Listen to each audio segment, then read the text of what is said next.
Y la descoordinación mantiene este paro en el mismo punto en el cual se encontraba hasta anoche. Frese. Sí, hay otros temas también que abordar en este mismo contexto, ¿no? A propósito de la incertidumbre que se vive, estamos aquí en el estudio con Ricardo Irarrázaval, es el subsecretario de Medio Ambiente, sobre cómo se puede reducir, reciclar el nivel de residuos en nuestros hogares, que básicamente ha sido el llamado. ¿Cómo está, subsecretario? Buenos días. Muy buenos días, Frese. Buenos días, Antonio. Bueno, ¿qué hacemos mientras que tenemos esta incertidumbre? El llamado ha sido a tener o contener la basura en sus casas, pero ya llevamos prácticamente 3 días de movilización. Bueno, es un tema súper complejo, realmente. Sí. Salud, el subsecretario de Salud, ¿no es cierto?, están evaluando la posibilidad de una alerta sanitaria, ¿no es cierto?, en la medida que este tema se mantenga. Además hay una situación de mucha incertidumbre entre los mismos recolectores, ¿no es cierto?, y una falta de diálogo, creo yo, entre los trabajadores y los dirigentes, y que nosotros esperamos como gobierno que eso de alguna manera pueda mejorar. Ahora bien, respecto al tema de los residuos en general, es importante tener presente que toda esta situación se deriva básicamente de que hay muchos residuos en nuestras calles. Y eso finalmente es lo que termina en una posible alerta sanitaria. Entonces, ¿qué pasa con eso? En realidad es que ha faltado gestión ambiental para evitar que esos residuos lleguen finalmente a disposición final, sea en un vertedero autorizado o sea en un relleno sanitario. A ver, pero ha faltado gestión ambiental y además valoración por quienes llevan adelante estas faenas, porque estamos hablando de que los problemas laborales que enfrentan los trabajadores, y lo conversábamos ayer con el ministro del Trabajo, prácticamente llevan más 10 años. Esto partió a principios del año 2000, 2001, 2002, con bajos sueldos, malas condiciones, mala seguridad para esos trabajadores. Por lo tanto, desde el punto de vista de la gestión ambiental, no tendríamos que partir por reconocer y permitir que esos funcionarios cumplan con su trabajo como corresponde. No, bueno, por supuesto. Al año 1995, prácticamente el 100% de los residuos llegaban a vertederos ilegales. Al año 2005, el 60% ya está llegando a relleno sanitario, lo que significa un mejor manejo. ¿Y un mejor manejo en qué sentido? No solamente de la gestión ambiental propiamente tal, sino que hay contratos, ¿no es cierto?, de municipios, ¿no es cierto?, con empresas para llevar los residuos, y no a cualquier lugar, sino que a relleno sanitario, que hayan pasado por el sistema de evaluación de impacto ambiental, etcétera, sí, etcétera. Subsecretario, es que mi punto va a que a lo mejor se ha hecho un esfuerzo en términos de gestión, estamos de acuerdo, pero la gestión pasa también por el capital humano. Ah, por supuesto. Pero eso pasa mucho también porque de alguna manera se perfeccione todo el sistema que finalmente termina en el relleno sanitario. Ahí está involucrado una municipalidad, una empresa, trabajadores de la empresa y funcionarios de la municipalidad, ¿no es cierto? Y justamente es lo que se está reclamando, esa diferencia que existiría entre ambos estatutos. Pero evidentemente es una negociación que se da con la empresa privada y también evidentemente con las municipalidades. Subsecretario, ¿qué medidas hay para empezar ahora que esto marque un precedente seguramente para que la ciudadanía tenga, por ejemplo, puntos limpios, el tema del reciclaje que va más allá de este conflicto, pero que por supuesto lo detona? Tenemos un estilo de vida, no todas las comunas, lo hablábamos esta mañana, tienen dónde dejar, separar la basura, por ejemplo, que son temas mínimos y que ahí iría en una cadena muy propositiva para todos.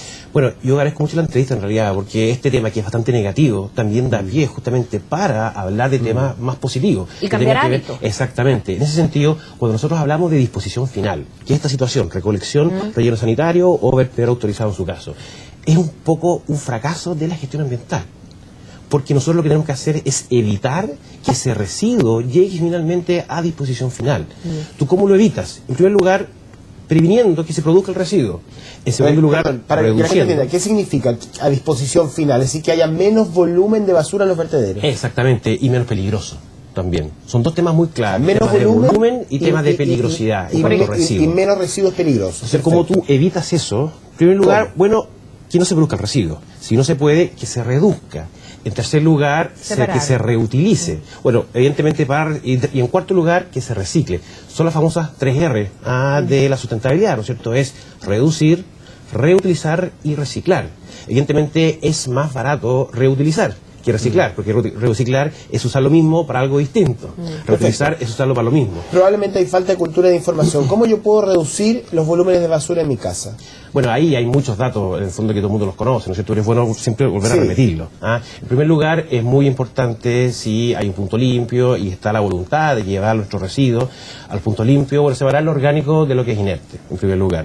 Y dentro de lo inerte, ¿no es cierto?, es muy relevante, en primer lugar, tratar de disminuir al máximo el volumen. Eso significa, tiene que ver con envases, reducirlo, las cajas de tetra, ¿no es cierto?, lo que son también los envases, las botellas, etcétera, reducirlos al máximo. En las botellas también, por ejemplo, hay muchas veces que los plásticos son distintos. O sea, la tapita a la botella es un plástico diferente a la botella, también, ¿no es cierto?, separar. Sí. Y son ese tipo de datos que muchas veces están presentes en información en los puntos limpios. Sí. ¿Ya? Y es importante... Sí, lo que ocurre es que los puntos limpios generalmente se ubican en comunas donde la gente tiene más recursos. Claro.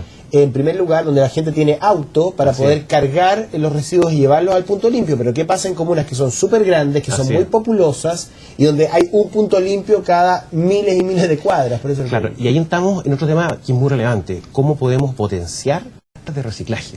¿Ya? Que finalmente te lleven a que se genere realmente una industria en el tema del reciclaje y aumente las empresas, aumente las pymes, haya más empleo directo e indirecto y aumente los puntos limpios. Subsecretario, pero no podríamos empezar por algo que sea una política un poquito más a nivel nacional, una política pública, tener contenedores, por ejemplo, que sean obligatorios y no dejar la basura en distintas comunas, tirar a la calle. Claro, mira, lo que trae finalmente, lo que estamos viendo ahora, que lleguen los perros, bueno, y todo lo que sabemos cuando ocurre eso. Bueno, los temas están escritos, y hay una política general que viene de hace bastante tiempo, pero el tema es que no existen instrumentos de gestión ambiental que te lleven a fomentar el reciclaje. ¿Y ahí qué se hace para eso? Bueno, hay a nivel internacional, dos grandes instrumentos de gestión ambiental. Uno tiene que ver con impuestos a los productores de residuos, y un segundo instrumento de gestión ambiental que tiene que ver con la responsabilidad extendida del productor, que es llevar o concretar un principio de derecho ambiental que se llama de la cuna a la tumba. O sea, yo me hago cargo del residuo desde que lo produzco hasta que finalmente lo dispongo de acuerdo a las regulaciones ambientales. Y entonces, un poco como gobierno, lo que hemos hecho, ya se aprobó por el Consejo de Ministros para la Sustentabilidad un proyecto de ley que establece un instrumento de gestión ambiental que es la responsabilidad extendida del productor. ¿Qué significa esto? Significa que el gobierno, a través de decretos, establece porcentajes de recolección y de valorización o reciclaje respecto a determinados productos. ¿Y hay ciertos incentivos para eso?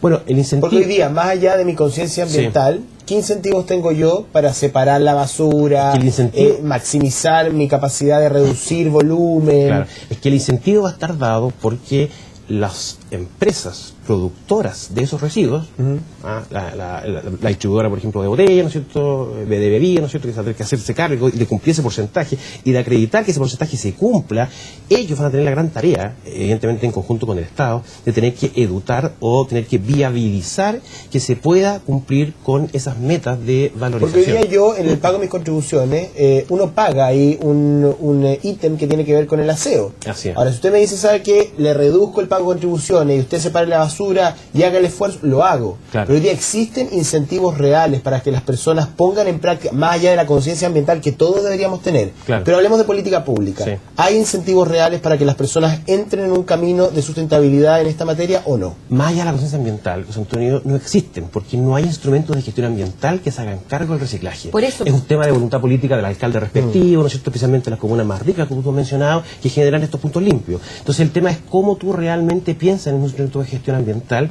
que te signifique aumentar las tasas de reciclaje, pero al mismo tiempo que no te aumenten mucho el valor de los productos. Porque evidentemente, si yo le pido a una empresa que me acredite el cumplimiento de mayores tasas de reciclaje, ellos lo van a tener que hacer, pero van a tener que gastar dinero en hacer esa tarea, en cumplir esa meta. Y al mismo tiempo, ese mayor precio va a redundar en que los productos tengan un mayor precio. Entonces, este instrumento de gestión ambiental, la gracia que tiene es que permite que las empresas que estén bajo esta obligación, por ejemplo, los productores de vidrio, etcétera, realmente puedan juntarse o agruparse en una especie de asociaciones, y en esas asociaciones tener ciertas economías de escala que al final hagan que sea más barato cumplir con las metas generales.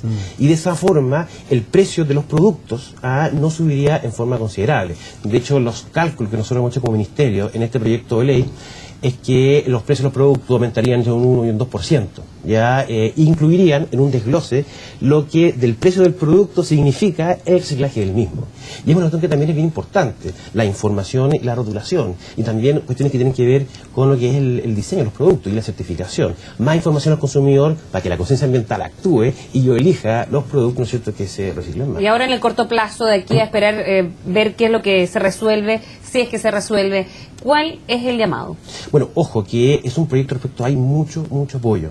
¿Ya? El año pasado, si se acuerdan, cuando fue la reforma tributaria, se presentó el tema de los impuestos verdes. El impuesto verde que quedó ahí como en la nada. Y quedó en la nada porque hubo una reacción muy fuerte, tanto de los gremios como los parlamentarios, en contra de esa posibilidad de política pública.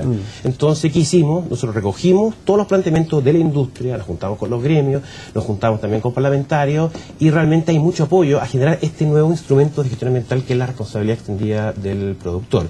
Esperamos, ya fue aprobado por el Consejo de Ministros, y esperamos presentarlo muy rápido en el Congreso, donde hay mucho apoyo transversal. De hecho, ya hicimos una exposición en la Comisión de Medio Ambiente de la Cámara, y prácticamente todos los parlamentarios por unanimidad tienen un apoyo muy fuerte a esa posibilidad. Gracias, bien, pues, muchas subsecretario. gracias, secretario, que le vaya muy bien, buenos días. Vamos a una pausa y estamos de vuelta con las noticias de las 10.